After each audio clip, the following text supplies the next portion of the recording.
Well, hello Instagrammers and YouTubers alike, and welcome back to Retro Direction. This is Michael again. As promised, this is the review of the racing game I said really deserves to have a lot of attention. And as you've already gathered from the title screen, it's Ridge Racer Type 4. So let's get straight into it and have a chat about what makes this game so fantastic. Let's get out of that demo screen for a start. Right, now, first of all, I think the best way to sort of have a chat with you about this game is to actually go into it and play it properly, the way I'd like to play it. So, we're going to go into Grand Prix.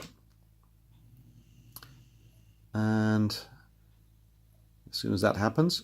Now, first of all, first things first. The game was released by Namco, developed by Namco, in 1999, as you can see by the date there. Now, it's a little bit different than other Ridge Racers. First of all, it's the first Ridge Racer game to use the use of Gouraud shading on its cars. Now, I'm not overly technical, but I do know what Gouraud shading is, but I think for the purposes of the video we won't sort of go too technical into it. But anyway, it's all to do with, you know, shading and, you know, simulating light on polygons and texture maps. But anyway, we don't need to get bogged down in technical detail. We just need to absorb and enjoy this fantastic game.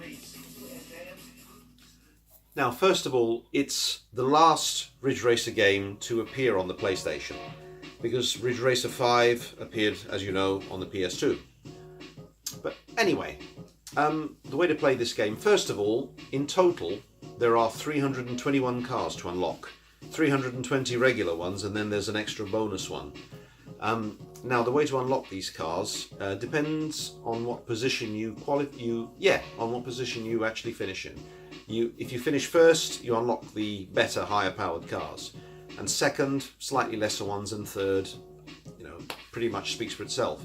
But if you finish racing in every single position, that's how you unlock every single car. So there's a hell of a lot of game there for you to sort of plough through and to get the most out of if you want to collect every single vehicle for completist's sake. So when you go into Grand Prix mode, it's kind of a bit like, okay, I'm sure this expression has been used before, Car PG. So it's a bit like a role-playing game. Now, okay, so basically you've got 4 teams to actually choose from here. So you've got, here you go, that one. So this team is supposed to be the lesser one, and I think their cars are more difficult to handle. Then you've got, this French team makes the cars that are much easier to sort of, you know, throw around corners. They don't need too much sort of, let's say, expert handling to get them to go around corners. You need a minor amount of drifting, but as you all know, drifting is part of what makes Ridge Racer what it is. Oh, the Japanese teams, of course. There you go. They're here, ready to, you know, prove their worth. And then you have the Italians, of course. Well, you know, I know something about that. Anyway, so what shall we do? Let's choose the French team, because their cars are easy. Now, when you go into a team, you get to speak to somebody that represents your team, and in this case, this is a very pretty young lady here. Ah, that's her name, Sophie Chevalier. So she's the owner of the team. Are you surprised? Well, no, yeah, I suppose so. Unusual to see a very beautiful woman represent a racing team, but hey, why not? It happens. So basically, these team representatives or spokespeople, they become your mentors. So depending on who you actually join as a team, you'll have different mentors, and I think one of them is a little bit more hostile to start with, but he's got his own reasons, and in the end he actually warms to you. The more races you win, the guy becomes like your best friend, and you know, I think by halfway, 3/4 of the way into the actual Grand Prix, he becomes your greatest fan. But Sophie here is she's a very nice young lady. Right, now once you've chosen your team, you have to choose the car manufacturer that you like. So we are going to choose, let's see, shall we go Italian?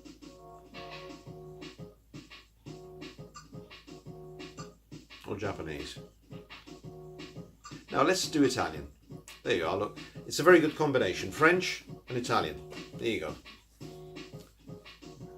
And that's your car. So that's pretty much your basic starting off car. It's pretty basic, 101 miles per hour, so it's not overly speedy.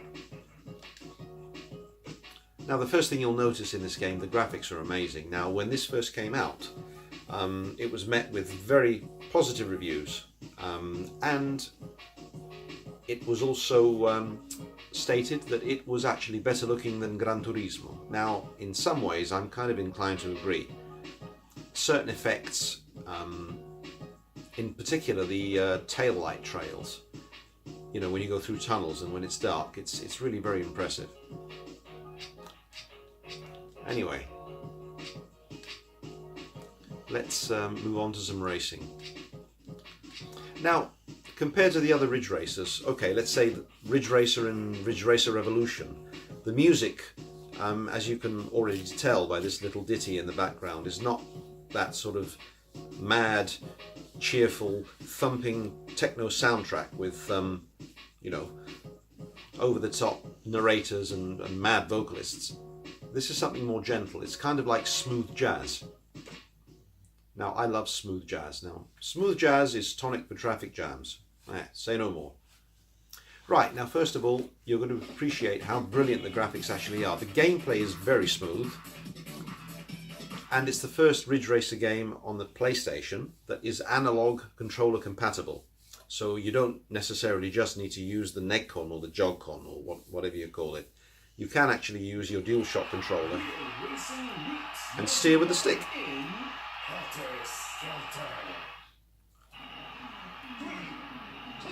Let's do it. So notice the graphics are beautifully smooth. In fact, they are beautiful. I think they hold up well to this very day. Of course, it looks better on the CRT, but we know that in order to do my reviews, we have to use the flat screen downstairs.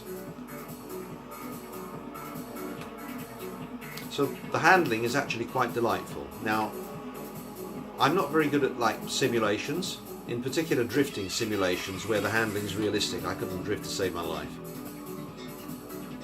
But when it comes to Ridge Racer drifting, that's a different matter. Now notice the light trails on the back of the cars.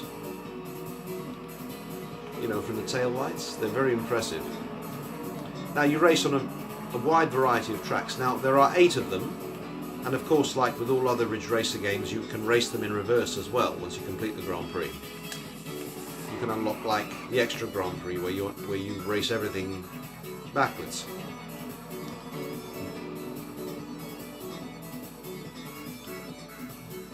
And as you can tell, the music is far more relaxing. It's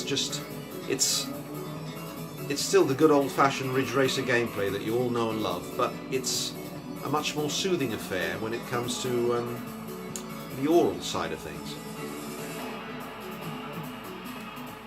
In fact, the music is really nice. It's always very soft and very smooth and very listenable. It's really driving music.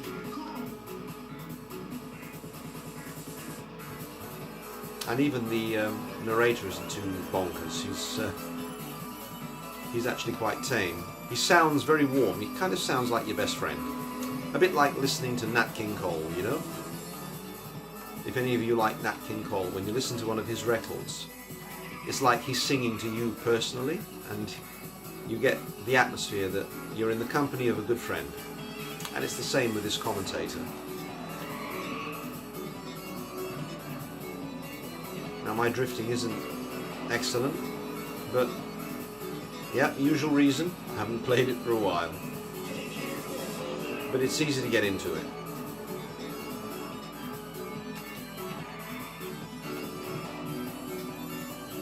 So, released in 1999 in Europe, it was released on the 16th of April. Now, this one here I'm reviewing is the US version.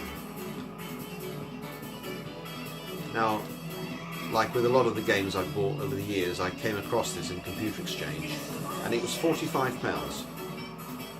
I just picked it up and bought it, without thought, without hesitation, because I knew that I was picking up something that's sheer quality.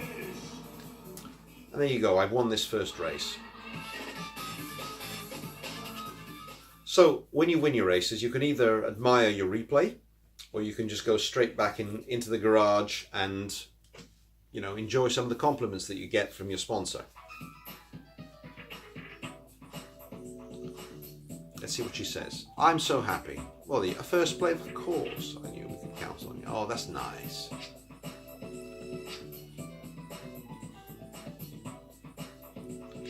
All right, that's the way it is it? Okay.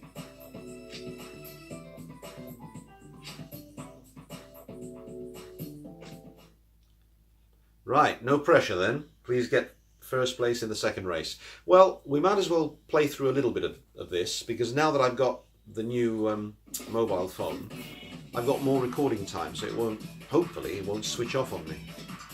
Anyway, let's start this one. Now, of course, the tracks are raced on during different times of the day. It doesn't have a progressive day and night cycle like the original Ridge Racer and Ridge Racer Revolution. The time of day is set for each track that you race on. See, this one is kind of set at dusk.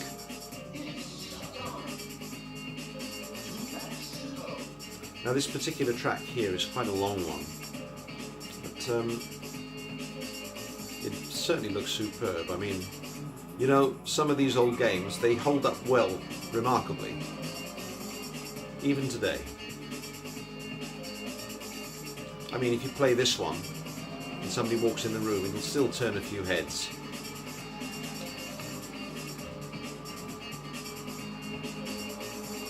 And then once you get used to the handling, which is pretty easy to get used to, depending on what car you choose, it is quite a joy to play.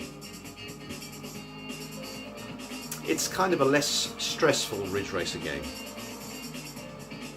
You don't have that sort of, you know, heart-pounding feeling that you had with the first and the second games. And even Rage Racer, to a certain degree, now that calmed down a little bit, and the music in Rage Racer was more sort of relaxed. But this one is far more jazzy. But it's very smooth, very nice. And the graphics, they're smooth, of course. As with all Ridge Racer games, they're designed so well that there is very little to no pop-up whatsoever on the tracks, and the frame rate is always smooth. You get a rock-solid 30 frames a second here, without a single hitch, no matter what's going on screen. So Namco certainly know what they're doing there. They are the masters of the Ridge Racer game.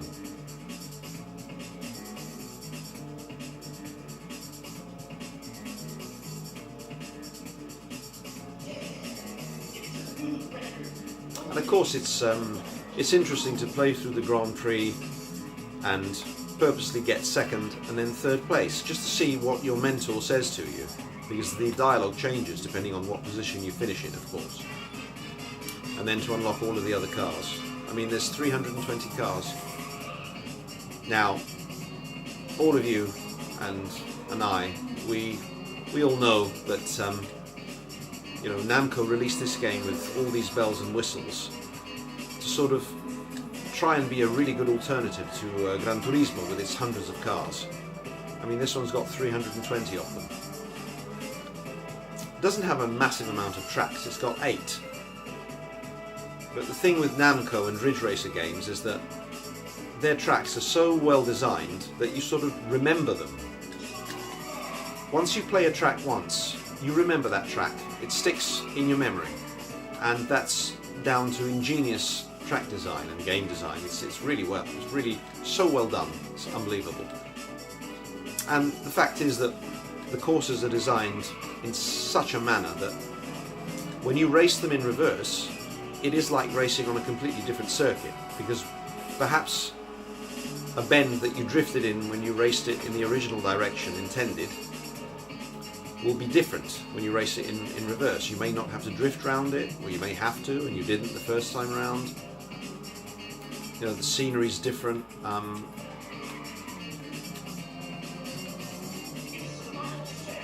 And I remember people used to sniff at the fact that when the first Ridge Racer was released, it had one track.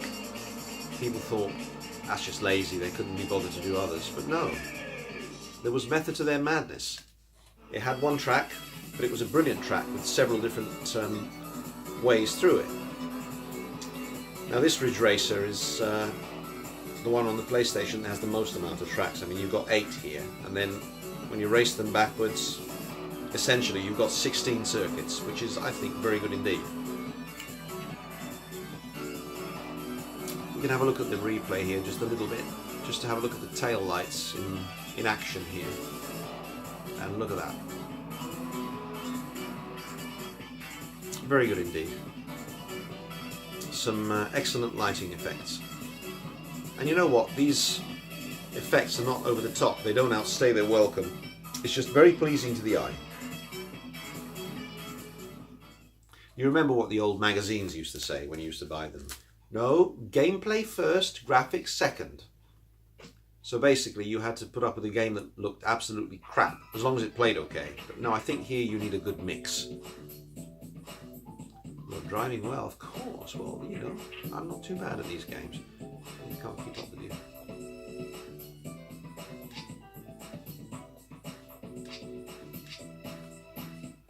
Anyway, let's speed this along. And let's see if we can have a nighttime race. Oh, do I want to save my game? Yeah, why not? Let's save it. That's memory card 1. There you go.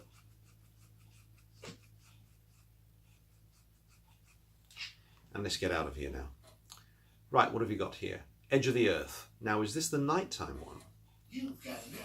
Oh, we've got a new car as well. Yes, of course. I mean, the better you do in the racing, of course, your car gets upgraded for you. And there's my new car. Maximum speed plus 18 miles per hour. Not bad. There you go. Look at that. Very attractive looking beast, isn't she? Anyway, let's have a look if this Edge of the Earth is one of the nighttime circuits, because if it is, that looks really cool.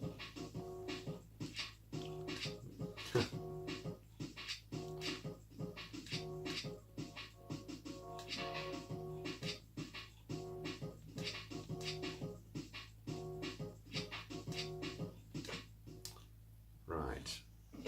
Let's have a look. Yeah, the track set at night time is really designed very well. It's very attractive, of course. Oh, by the way, if you can choose your music as well, if you're quick enough.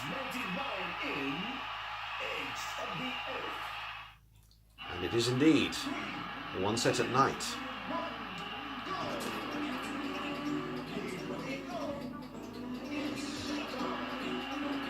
It is rather stunning. I mean, look at those street lights with that glow on them. It's just absolutely brilliant. Now, of course, this is, you know, the PlayStation's later life, so all these various talented developers were getting to grips with the PlayStation's hardware more and more, so they were able to design more stunning looking titles. And this is certainly one of them. Namco certainly improved things. I mean, they improved it with Rage Racer, which was very, I think, more gritty and European looking. And this one,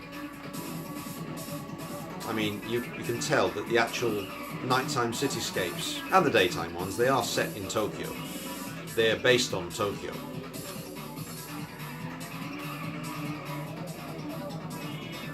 One day I'd love to go to Tokyo. I mean, it's one place that fascinates me so much. I love Japanese culture, I love the people, I love the games that they produced and that still do.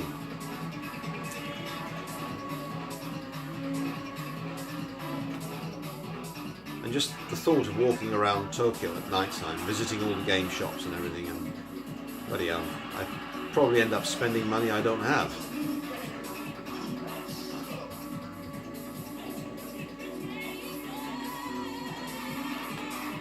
I'd probably even sell my car just to buy a bunch of Japanese racing games.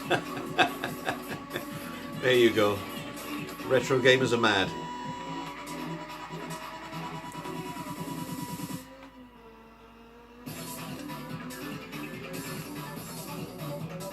Oh, hitting the sides here, but I mean, look how stunning this looks. The buildings, you know, it's just brilliant. It really feels like you're racing through a city that's alive and breathing, and you're going through these buildings all lit up at night, and you can just imagine that there are people there looking out their windows. Some people still at work in the various office blocks, or people from their apartments looking out, thinking, what are those plonkers doing? Scorching through the night time, as though being chased by police.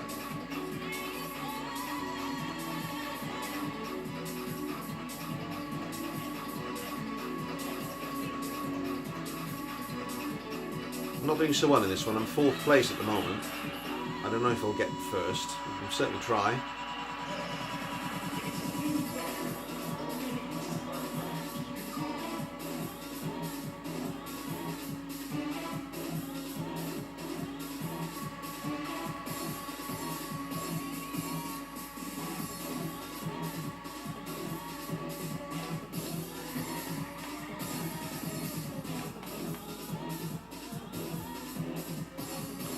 Oh, here's another guy racing there.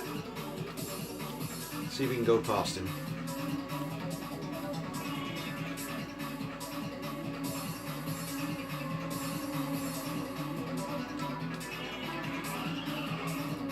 Oh shit.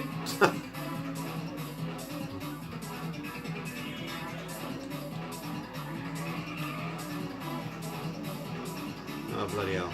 See, the more you hit the sides, the more they shoot on ahead. The less chance you've got of grabbing first place. So I might get 3rd or 2nd here, which still qualifies, but you just don't get such a good car. And you get a slightly more miffed Mentor.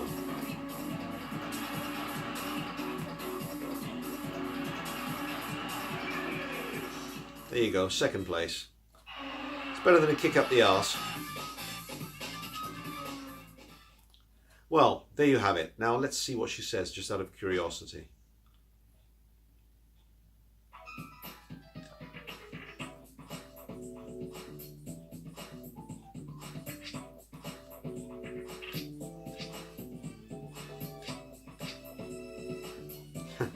Okay. Right, it's the final race. What is it? Now, thing is, if you haven't played this game, and you want to, I'm probably spoiling it for you by playing through it, but I just wanted to share a few things with you. Okay, I suppose I can play a little bit of this track and then pause it, and then sort of wrap it up, this review. But if you're stuck with me and you've watched this review, I'm very happy to have had you in my company. Oh, this is quite a long one. This is racing around the docks. Now, of course, there is a rear view mirror, like with all the other Ridge Race. Well, not the original one, but Ridge Racer Revolution onwards. So yes, here it is. It sort of comes down from the ceiling.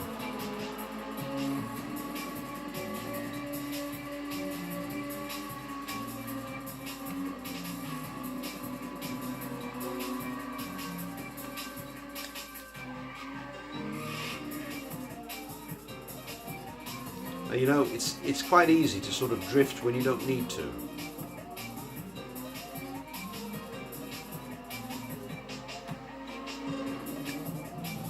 Oh, bloody hell. And if I'm not mistaken, isn't this one of the tracks that was used later in Ridge Racer 7 on the PS3? Could be.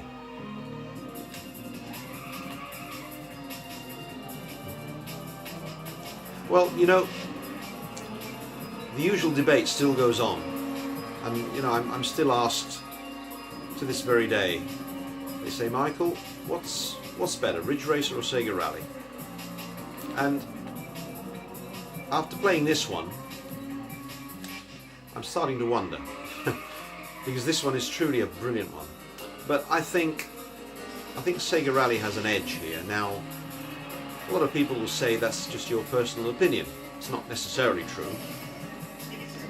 But I think when you own both consoles and you've played both types of games so extensively over the years, and you love both games, each for their own merits, you can form, I wouldn't say an opinion, but you can actually decide which is the better one for the right reasons, you know, for the various reasons. I think with the Ridge Racer games, once you've finished them and you've unlocked every car, there's not much of an incentive to come back. I mean, you can love the game so much you'll erase your data and start over again. But I think with games like Sega Rally, the idea there is to, you know, shave off milliseconds off of your lap time and try and beat your lap time. I'm still doing it to this very day. After all these years, I'm still playing the original Sega Rally, trying to beat my lap time, and I've only done it by a few tenths of a second, a couple of tenths of a second. And that's after like 20 years. I think it's the same with the Ridge Racer games, but Ridge Racer, once you finish playing it, there's not much to come back to, but Sega Rally, you always go back to it. You always want to improve your lap time.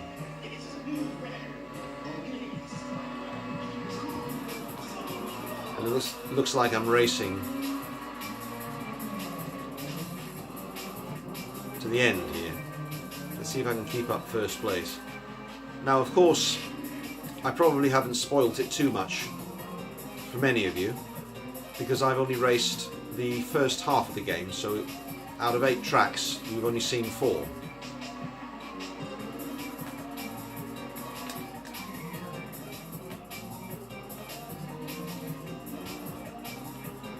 And I promise I will leave it at that. It's just that, you know, because I haven't played these for a long time and I'm now sharing them with like-minded individuals, retro gamers like myself, I sort of gained that enthusiasm of old to play through them again. The thing is, when you've got hundreds and thousands of games, you don't know what you want to play.